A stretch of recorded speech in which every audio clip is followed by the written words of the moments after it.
In this video, we are going to discuss how we can break down a problem.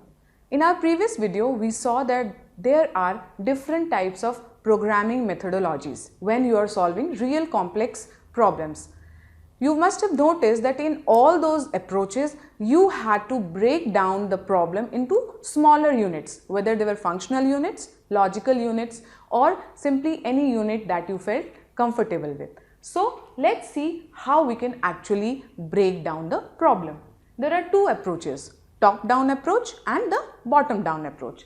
Let's see what a top-down approach is. In the top-down approach, we start with the problem, the complete problem, and then break it down into smaller segments, smaller units. Then these smaller units could be further broken down into smaller units. These units into which it is broken down is called module or submodule. Let's take an example of a payroll processing system. So, to start with, at the first level, we could have three modules, say get employee data, calculate net pay, print pay slip. Further, I want to break just these two modules. I don't want to break this module. This is already small enough. Calculate gross pay, calculate deductions, update employee record. So, these are my three modules.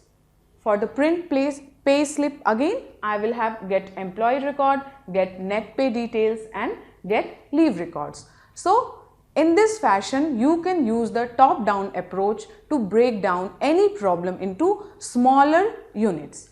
Now, let's see how the bottom-up approach is.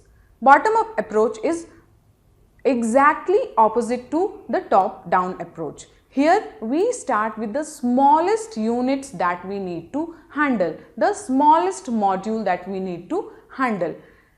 This can be applied only if we have problems of low complexity. Let's take an example of the calculator program.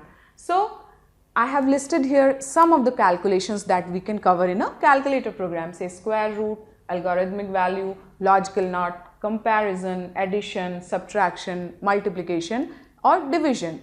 Then we can now club them together or bring some of them together as single input operation. So, this is the bigger module, single input operation, two input operation, another module, multiple input operation, another module, and then these three modules could come together to form the complete calculator program. We get a hierarchy of modules starting from the lowest level to the highest level.